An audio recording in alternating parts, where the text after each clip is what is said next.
ஆன்லியா அப்படிங்கிற இந்த பொண்ணோட கதைக்குள்ள போகிறதுக்கு முன்னாடி இல்ல இவளை தொட்டு தாலி கட்டின இவளோட ஹஸ்பண்டே இவளை கொண்டுட்டாங்களாங்கிற கேள்வியெல்லாம் பார்க்கறதுக்கு முன்னாடி ஒரு சின்ன விஷயம் நான் உங்ககிட்ட சொல்றேன். நம்ம ஊர்ல பாத்தீங்கன்னா நம்ம ஃபேமிலியா இருக்கட்டும் இல்லை நம்ம சொந்தக்காரங்க ஃபேமிலியா இருக்கட்டும், ஒரு பொண்ணை பெற்ற அப்பாவுக்கு ஒரு மிகப்பெரிய கனவு என்னவா இருக்கும்னு பாத்தீங்கன்னா, எப்பவுமே என்ன சொல்லுவாங்கன்னு பாத்தீங்கன்னா, உன்னை ஒரு நல்ல குடும்பத்துல கல்யாணம் பண்ணி கொடுத்துடணுமா, உன்னை ஒரு நல்ல பையன் கிட்ட கொடுத்துடணுமா அப்படின்னு இந்தியாவில் இருக்கிற ஒவ்வொரு அப்பாவோட மிகப்பெரிய கனவா இருக்கும். கரெக்டா? நீங்க இந்தியன் ஃபேமிலினாலே ஜென்ரலா அப்பாவோட ஒரு மிகப்பெரிய கோல் இதா இருக்கும். அதுக்கு காரணம் என்ன அப்படிங்கறது பாத்தீங்கன்னா, இது ஓல்டு மைண்ட் செட் அப்படிலாம் கிடையாது. ஒரு சின்ன லாஜிக் இருக்கு. ஒவ்வொரு அப்பாவுக்கும் தன்னோட மக தனக்கு ராணி தான். கரெக்டா? எந்த ஒரு அப்பா வேணாலும் இருக்கட்டும், எந்த ஸ்டேட்டஸ்ல வேணாலும் இருக்கட்டும், அந்த குடும்பத்தோட இளவரசியில ராணின்னு தன்னோட மகளை பார்ப்பாங்க. ஆனா கல்யாணம் ஆகி போனதுக்கு அப்புறம் அந்த வீட்டுல அந்த மகளை ஒரு ராணியா பார்க்கலனாலும் ஒரு நல்ல மனுஷியாவது பார்க்கணும் அப்படிங்கிறது எல்லா அப்பாவுக்கும் பேசிக்கா இருக்கிற ஒரு நியாயமான ஒரு வேண்டுதல் தான். கரெக்டா? ஆனா எல்லாருக்குமே இது நடக்கிறது இல்ல. அதுலயும் ஆன்லியா அப்படின்னு சொல்லப்படுற இந்த 25 வயசு பொண்ணுக்கு இது சுத்தமா நடக்கவே இல்லை. இன்னைக்கு நம்ம பார்க்க போறது ஆன்லியா அப்படிங்கிற இந்த பொண்ணோட கதை தான். இந்த கதையை கேட்கறதுக்கு ஆன்லியாவே இப்போ உயிரோட இல்லை. காரணம், ஆகஸ்ட் 2018 போன வருஷம் ஆகஸ்ட் மாசம் ஆன்லியா ஒரு அநாத பிணமா பெரியார் நதியில அழுகி போன பாடி ஸ்டேட்ல கண்டெடுக்கப்பட்டாங்க. ஆனா கொஞ்சம் ரீவைண்ட் பண்ணி ஆன்லியாவோட கதையை, அவங்க அப்பாவோட போராட்டத்தை, இன்னைக்கு வரைக்கும் அவங்க அப்பா எப்படி போராடிட்டு இருக்காங்க அப்படிங்கிற ஒரு விஷயத்த பார்ப்போம். ஸோ ஆன்லியாவோட கதையை பார்க்கணும்னா முதல்ல ஒரு சின்ன விஷயம் நம்ம தெரிஞ்சுக்கணும். ஆன்லியா அப்படிங்கிற அந்த பொண்ணு பிஎஸ்சி படிச்ச ஒரு கிராஜுவேட். இவங்க ஒரு நர்சிங் காலேஜ்ல ஒரு லெக்சரர் ஆகணும் அப்படிங்கிறது தான் ஆன்லியாவோட கனவா இருந்திருக்கு. அவங்க 2 வருஷத்துக்கு முன்னாடி ஒரு திருமணம் அலையன்ஸ் ஆன்லியாக்கு 23 வயசு இருக்கிறப்போ தேடி வருது. வந்திருக்கிற பையன் ஆன்லியாவோட ஹஸ்பண்ட் இருந்துகிட்டு ஜெடா அப்படின்னு சொல்லப்படுற மிடில் ஈஸ்ட்ல வேலை பார்த்துட்டு இருக்காங்க, அந்த சிட்டில இருக்காங்க அப்படிங்கிறது தெரிய வருது. அங்க ஒரு ப்ரொபோசல் வருது, இந்த மாதிரி ஒரு ரொம்ப நல்ல பையன் இருக்காங்க, இங்க உங்க பொண்ணை கல்யாணம் பண்ணித்தாங்க அப்படின்னு சொல்லி ஆன்லியாவோட அப்பா கிட்ட ஒரு ப்ரொபோசல் வருது. சுத்தி இருக்கிறவங்க எல்லாம் இருந்துகிட்டு அவங்க அப்பா இந்த ப்ரொபோசல் ரொம்பவே இன்ட்ரெஸ்டா இருக்காங்க. காரணம், அந்த பையன் பாக்குறதுக்கு ரொம்ப நல்ல ஸ்மார்ட்டா இருக்கான், அந்த பையன் கண்டிப்பா ஆன்லியாவை பத்திரமா வச்சுப்பான் அப்படிங்கிற ஒரு நம்பிக்கை அவங்க அப்பாவுக்கு ஏதோ ஒரு ஹஞ்ச் உள் மனசுல சொல்லுது. பட் சுத்தி இருக்கவங்க எல்லாம் இருந்துகிட்டு அவங்க அப்பா கொஞ்சம் அப்போஸ் பண்றாங்க. அந்த பையன் யாருன்னே தெரியாது. அப்புறம் சுத்தி விசாரிக்கிறப்ப சொல்ல வர்றாங்க, அந்த பையன் வெளியே யார்கிட்டயும் ரொம்ப ஈஸியா பழக மாட்டான் அப்படின்னு சில இதெல்லாம் சொல்றப்போ அவங்க அப்பா கிட்ட சொல்றாங்க, ஏன் தேவையில்லாம ஒரு ரிஸ்க் எடுக்கிறீங்க, தெரிஞ்சவங்க யார்கிட்ட கல்யாணம் பண்ணி கொடுக்கலாம்ல அப்படிங்கிறாங்க. ஆனா ஆன்லியாவோட அப்பா இருந்துகிட்டு ரொம்ப ஸ்ட்ராங்கா, இல்ல நான் இந்த பையனுக்கு தான் கல்யாணம் பண்ணி கொடுக்கணுங்கிறாங்க. சோ இந்த பிரச்சனை போயிட்டு இருக்கப்போ, இந்த பையனை சூஸ் பண்ணலாமா வேணாமா அப்படின்னு கேட்டிருக்கப்போ ஆன்லியாவோட அப்பா ஆன்லியா கிட்டே கேக்குறாங்க, என்னமா நீ என்னமா சொல்ற, இந்த கல்யாணத்துக்கு உனக்கு ஓகேவா இல்லையா அப்படின்னு கேக்குறப்போ ஆன்லியா சொல்றா, அப்பா நீங்க என்ன டெசிஷன் எடுத்தாலும் அதுக்கு ஓகே சொல்றேன் அப்படின்னு தன்னோட அப்பாவை சந்தோஷப்படுத்தணுங்கிற ஒரே காரணத்துக்காக ஆன்லியா இந்த திருமணத்துக்கு ஒத்துக்கிறா 23 வயசு இருக்கிறப்போ. இது நடக்கிறப்போ அந்த பையன் ஜெடால வேலை பார்த்துட்டு இருக்கான்னு சொல்றாங்க, மிடில் ஈஸ்ட்ல வேலை பார்த்துட்டு இருக்கான் அப்படின்னு தெரிய வருது. அவங்க அப்பா அம்மாவுமே மிடில் ஈஸ்ட்ல இன்னொரு கண்ட்ரில இருக்காங்க. சோ என்ன நடக்குது அப்படின்னு பாத்தீங்கன்னா, ஆன்லியாவை கேரளால இந்த ஃபைனலி இந்த பையனுக்கு இந்தியாவில தான் நடக்குது. கேரளால கல்யாணம் பண்ணி முடிக்கிறாங்க. கல்யாணம் பண்ணி முடிச்சதுக்கு அப்புறம் ஆன்லியாவோட ஹஸ்பண்டும் அவங்க ஊருக்கு மறுபடியும் மிடில் ஈஸ்ட்க்கு கிளம்பி போயிடுறாங்க. அவங்க அப்பா அம்மா மிடில் ஈஸ்ட்ல இன்னொரு கண்ட்ரிக்கு கிளம்பி போயிடுறாங்க.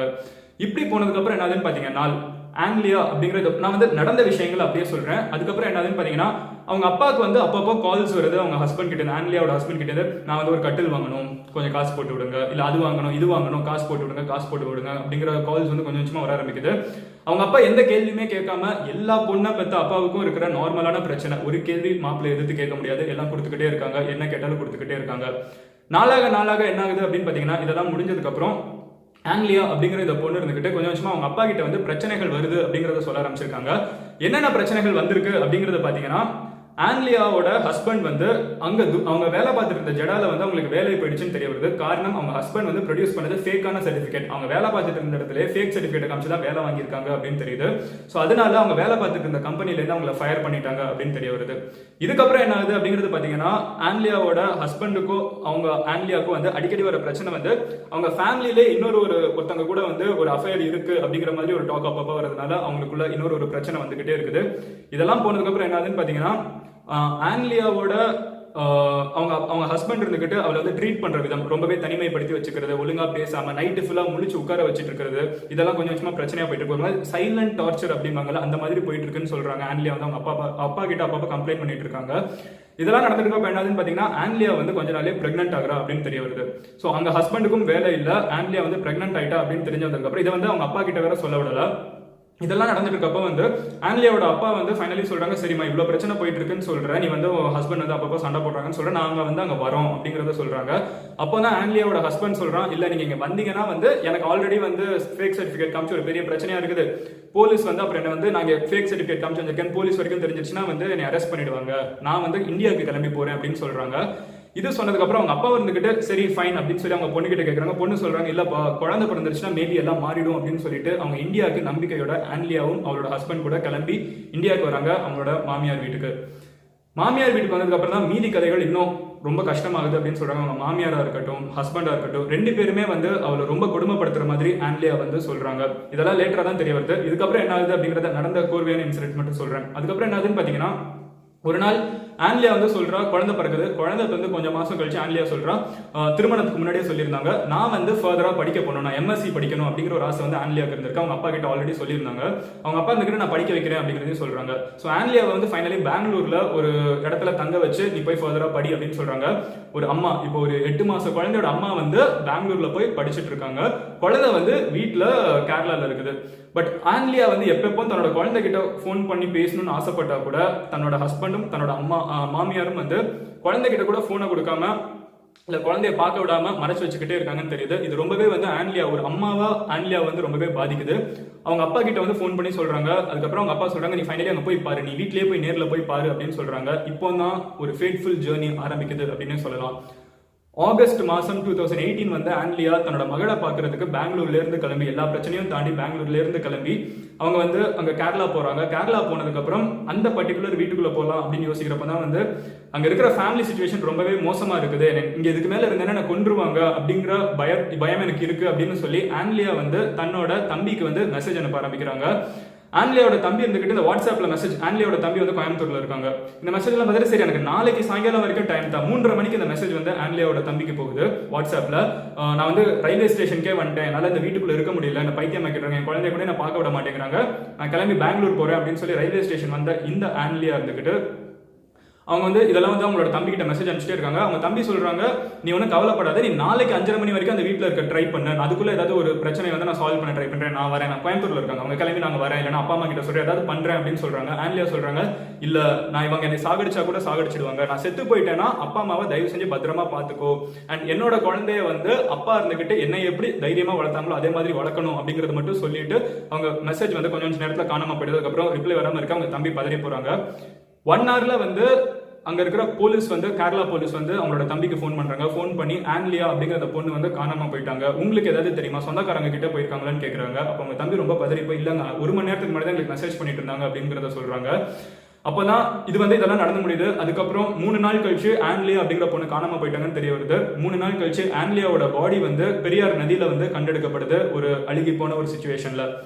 இது ரொம்பவே ஷாக் ஆகிறாங்க எல்லாருமே, மொத்த மீடியாவும் வந்து ஃப்ரெண்ட்ஸி ஆகுது, ஒரு இளம் பெண் வந்து இந்த மாதிரி ஆயிட்டாங்க அப்படின்னு தெரிஞ்சதுக்கு அப்புறம். அதுக்கப்புறம் என்னதுன்னு பாத்தீங்கன்னா அவங்க அப்பாவும் அம்மாவும் வந்து ரொம்ப உடம்பு சரியில்லாம போறாங்க, ஹாஸ்பிட்டலைஸ் ஆறாங்க. ஸோ அடுத்து வந்து இமீடியட்டா எந்த பிரச்சனையும் வரல, அவங்க ஹஸ்பண்ட் வந்து ரொம்பவே ஒரு நிம்மதியான வாழ்க்கை வாழ ஆரம்பிச்சிட்டாங்க, குழந்தை அவங்க கிட்டே இருக்குது, எல்லாமே நார்மலா போயிட்டு இருக்கு.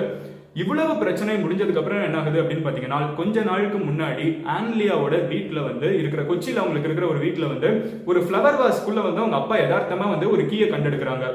இந்த கீயை வச்சு அவங்க ஒரு கிட்ட இருக்கிற கபோர்டை ஓபன் பண்ணி பாக்குறாங்க. அந்த கபோர்டு அவங்களோட வீட்டுல இருக்கிற கபோர்டை ஓபன் பண்ணி பார்த்தா ஆன்லியாவோட டைரியும் ஆன்லியாவோட பெயிண்டிங்ஸும் கிடைக்குது. இதை வாசிக்கிறப்பதான் அவங்க அப்பாவுக்கு வந்து ஆன்லியாவுக்கு இழைக்கப்பட்ட அநீதிகள் என்ன அப்படின்னு தெரிய வருது. கல்யாணமான நாள்ல இருந்தே கொஞ்சம் கொஞ்சமா ஆன்லியா இருந்துகிட்டு நிறைய கொடுமைகளை அனுபவிச்சுட்டு இருந்தேன் அப்படிங்கறத வந்து அந்த டைரியில எழுதி வைக்கிறாங்க. ஒவ்வொரு நாளும் தனக்கு பிறக்க போற குழந்தைக்கு வந்து ஆன்லியா டைரியில எழுதி வச்சிருக்காங்க, என்னைக்காவது ஒரு நாள் இந்த உலகத்துக்குள்ள வருவேன், நான் உன்னை பத்திரமா பார்த்துப்பேன், நான் இல்லைன்னா கூட வந்து கடவுள் உன்னை பத்திரமா பார்த்துப்பாரு அப்படின்னு எழுதி வைக்கிறாங்க. அவங்களோட மாமியாரும் அவங்களோட ஹஸ்பண்டும் வந்து அவங்களை ரொம்ப தனிமைப்படுத்தி வச்சு அவங்களை ரொம்ப சைக்காட்டிக்கா டார்ச்சர் கொடுக்குறாங்க அப்படிங்கறது எழுதுறாங்க. ஆன்லியா சொல்றாங்க, என்னோட ஹஸ்பண்டுக்கு நான் 100% லவ் கொடுக்குறேன், எனக்கு அதுல ரிட்டர்ன் வந்து 1% வந்தா கூட நான் சந்தோஷமா இருந்துருவேன், எனக்கு அது கூட கிடைக்க மாட்டேங்குங்கிறது எனக்கு மனசு உடைஞ்சு போற மாதிரி இருக்கு. இந்த உலகத்திலே என்னைய மாதிரி தனிமையில இருக்கிற ஒரு நபர் யாருமே இருக்க மாட்டாங்க, ஒரே வீட்டுக்குள்ள ஒரே ரூம்குள்ள உட்காந்துட்டு இருக்கிறது எனக்கு பைத்தியம் பிடிக்கிற மாதிரி இருக்குது அப்படின்னு நிறைய கொடுமைகள் எழுதி வைக்கிறாங்க. இதுக்கு நடுவில் ஒரு நாள் வந்து ஆன்லியாவோட முகத்துல வந்து ஒரு காயத்தோட வந்து ஒரு நாள் அவங்களோட தம்பி வந்து அவங்களை பாக்குறாங்க. அப்ப அவங்க பார்த்த உடனே கேட்கறாங்க என்ன நடந்துச்சு அப்படின்னு சொல்லி அவங்க ஹஸ்பண்ட் கேட்கறப்பதான் தெரிய வருது அவங்க ஹஸ்பண்ட் வந்து ஆன்லியாவை டொமஸ்டிக் அபியூஸ் கை நீட்டியும் அடிச்சிருக்காங்க அப்படின்னு தெரிய வருது. இந்த பிரச்சனையை பெருசாக்க வேணாம், நான் இனிமே பண்ண மாட்டேன் அப்படின்னு சொல்லி அவங்க ஹஸ்பண்ட் சொன்னதுக்கு அப்புறம் அவங்க வீட்டில் மறுபடியும் ஒத்துழைச்சு போயிருக்காங்க. இவ்வளவு பிரச்சனைகள் நடந்ததுக்கு அப்புறம் ஆன்லியா கொஞ்சம் கொஞ்சமா பிசிக்கல் டார்ச்சரும் மென்டல் டார்ச்சரும் அவங்க வீட்டில் இழைக்கப்பட்டிருக்கு அப்படிங்கறத ஆன்லியா அந்த டைரியில வரைஞ்சு வச்ச ஒரு பெயிண்டிங்ல தெரிய வருது. ஒரு தனிமையில ஒரு பொண்ணு டைரி எழுதுற மாதிரியும் அவளை சுத்தி ஒரு ஹஸ்பண்டோட ஒரு கையும் ஒரு பெண்ணோட ஒரு வயசான ஒரு பெண் அவங்க மாமியார் கையும் வந்து நீட்டி அவங்க குறை சொல்ற மாதிரி ஒரு வரைஞ்சு அவங்க வச்சிருக்காங்க. இந்த பெயிண்டிங் எல்லாம் இப்போதான் கிடைச்சிருக்கு. இந்த கேஸ் எல்லாம் கிடைச்சதுக்கு அப்புறம் அவங்க அப்பா இருந்துகிட்டு போலீஸை போய் நாடி இருக்காங்க. போலீஸ் சொல்றது இல்லங்க அவங்க மேல எல்லாம் தப்பு இல்லை அப்படின்னு சொல்றாங்க. அப்போதான் தெரிய வருது அங்க இருக்கிற சர்ச் ஃபாதர் வரைக்கும் வந்து அவங்க ஹஸ்பண்ட் சைடு வந்து சப்போர்ட் பண்றாங்க. அதனால அவ்வளவு பெரிய இன்ஸ்டிடியூஷனுக்கு எதிராக போக முடியாதுங்கிறதுனால அவங்க அப்பா வந்து இந்த கேஸ் அப்படியே விட்டுருங்க, ஒரு பெரிய பிரச்சனை இல்லை, அவங்க ஹஸ்பண்ட் எதுவும் தப்பு பண்ணலங்க மாதிரி ப்ரெஷர் பண்ணியிருக்காங்க. ஆனா தான் மகளுக்கு இழைக்கப்பட்ட இந்த அநீதி தாங்க முடியாம அவங்க அப்பா வந்து ஒரு மிகப்பெரிய கேம்பெயின் வந்து Facebookல ஆரம்பிக்கிறாங்க. ஜஸ்டிஸ் ஃபார் அன்லியான்னு ஆரம்பிக்கிறாங்க. கேரளாவோட சீஃப் மினிஸ்டரை போய் நேர்லயே மீட் பண்ணி ப்ளீட் பண்றாங்க, தயவு செஞ்சு இந்த ப்ரூஃப் எல்லாம் பாருங்க, என் பெண்ணுக்கு நடந்தது வந்து ஒரு சாதாரண சூசைட் கிடையாது, அந்த பொண்ணு வந்து சூசைட் கேஸ் அப்படின்னு சொல்லி கம்ப்ளீட்டா மூடி மறைச்சிட்டாங்க.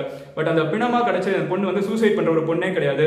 ட்ரெயின் ஏற போறதுக்கு இந்த சைடு ஏறின ஒரு பொண்ணு ஆப்போசிட்ல இருக்கிற நதியில போய் எப்படி அவ சூசைட் பண்ணுவா, அவ வந்து கண்டிப்பா சூசைடே பண்ணல, இது வந்து யதார்த்தமா நடக்கிற விஷயமே இல்லை. ஏன்னா கடைசியா மெசேஜ் பண்ற கூட நான் பெங்களூர் கிளம்பி போறேன் அப்படின்னு தான் சொல்லியிருக்கா.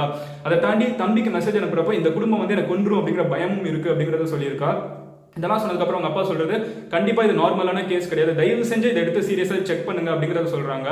சர்ச்சை எதிர்த்தும் அங்க இருக்கிற ஃபாதர் எதிர்த்தும் அந்த ஹஸ்பண்டோட இன்ஃபுளுன்ஷியலான ஃபேமிலி எதிர்த்தும் எப்படி போராடுறதுன்னு யோசிச்சுட்டு இருக்கப்போ தான் கேரளாவோட சீஃப் மினிஸ்டர் இருந்துகிட்டு தனியா இந்த மொத்த கேஸை வந்து கிரைம் பிரான்ச்சுக்கு மாத்துறாங்க. மாத்தி முடிச்சதுக்கு அப்புறம் ஜனவரி 19ஆம் தேதி இப்போ ரீசெண்டா வந்து ஆன்லியாவோட ஹஸ்பண்ட் இருந்துகிட்டு தானே போய் சரணடைஞ்சிடுறாங்க. அங்க போலீஸ் ஸ்டேஷன்ல போய் சரணடைஞ்சிட்டு என் மேல தப்பு இருக்கலாம் அப்படிங்கிற என் மேல என்ன சொல்லியிருக்காங்கன்னு தெரியல, போய் அவங்க சரணடைஞ்சிடறாங்க. பட் சரணடைறதுனாலே வந்து அவங்க மேல தப்பு இருக்கு அப்படிங்கிறது தான் அர்த்தம். ஆன்லியாவை பிசிக்கலா அபியூஸ் பண்ணதா இருக்கட்டும், மென்டலி அபியூஸ் பண்ணதா இருக்கட்டும், இதெல்லாம் அவங்களோட குழந்தைய வந்து கடைசி வரைக்கும் பார்க்க விடாம இருந்தது. ஆன்லியா இறந்ததுக்கு அப்புறம் அவங்க ஹஸ்பண்ட் வந்து அவனை ஆன்லியாவோட மரணத்தை அந்த பாடியை வச்சிருக்கப்ப கூட அவங்களோட மகளையோ இல்ல ஆன்லியாவோ வந்து ஆன்லியாவோட ஹஸ்பண்டோ வந்து பார்க்கலங்கிறது தான் ரொம்பவே மனசுக்கு கஷ்டமான ஒரு விஷயமா இருக்கு. இதை சொல்றப்ப எனக்கு ஒரே ஒரு விஷயம் தான் ஞாபகத்துக்கு வருது. இங்க இருக்கிற ஒவ்வொரு அப்பாவும் தனக்கு ஒரு பெண் குழந்தை பிறக்கிறப்போ அந்த குழந்தைக்கு வந்து என்னென்ன கேட்கறாங்களோ எல்லாம் கேட்டு தானே வாங்கி கொடுத்துட்டு இருக்காங்க. ஆனா போய் சேர்ற ஒரு வீட்டுல இருக்கிறவங்களும் வந்து ஒரு மாமியாரா இருக்கட்டும், அவங்களும் யாருக்கோ ஒரு பொன் குழந்தையா தான் இருந்தவங்க தான். அது சடன்லி வந்து எப்படி வந்து அந்த ஒரு மைண்ட் செட் வருது, ஒரு பொண்ணை என்ன வேணாலும் கொடுமை இழைக்கலாம், எப்படி வேணாலும் டார்ச்சர் பண்ணலாம் அப்படிங்கிற ஒரு மைண்ட் செட் எப்படி வருதுன்னு தெரியல. இந்த கேஸ் எல்லாம் போயிட்டு இருந்தாலும் இதுல இருக்க ஒரு மிகப்பெரிய மிஸ்ட்ரி என்னன்னா ஆன்லியா எப்படி இறந்திருப்பாங்கிறது இன்னைக்கு வரைக்கும் தெரியல. போலீஸ் வந்து ஆன்லியாவோட ஹஸ்பண்டை போட்டு இப்போ இன்வெஸ்டிகேட் பண்ணிட்டு இருக்காங்க. நீங்க என்ன நினைக்கிறீங்க அப்படிங்கறத கமெண்ட்ல லீவ் பண்ணுங்க. ஜஸ்டிஸ் ஆன்லியாக்கு கிடைக்கணும் அப்படிங்கறத அவங்க அப்பா இவ்வளவு பெரிய போராட்டம் நடத்திட்டு இருக்காங்க. இந்த வயசுல அவங்க அப்பா வந்து அவங்க வேலையெல்லாம் விட்டுட்டு வந்துட்டாங்களாம். ஜெடால அவங்களுக்குன்னு இருக்கிற மிடில் ஈஸ்ட்ல இருக்கிற வேலையை விட்டுட்டு அவங்க ஒய்ஃபும் கிளம்பி கேரளால வந்து இந்த ஒரு மிகப்பெரிய போராட்டத்தை நடத்திட்டு இருக்காங்க. தமிழ்நாட்டில இருந்து நம்மளோட சப்போர்ட்டை ஆன்லியாவோட ஃபேமிலிக்கு தருவோம். ஆனா அதை தாண்டி உங்ககிட்ட நான் கேட்கணும்னு நினைக்கிற ஒரு கேள்வி, ஆன்லியாவை உண்மையிலே யாரு கொண்டிருப்பாங்கன்னு நினைக்கிறீங்க, இல்ல ஒரு சாதாரணமான சூசைடா இருக்கும்னு நினைக்கிறீங்களா இல்லையா அப்படிங்கறத கமெண்ட்ல லீவ் பண்ணுங்க.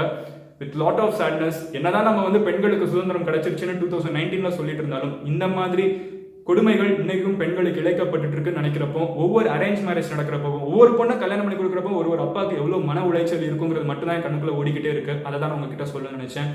நாளைக்கு உங்ககிட்ட இன்னொரு வீடியோல வந்து பேசுறேன். Until then, bye. Madan Gauri signing off here with lot of sadness. Just bye.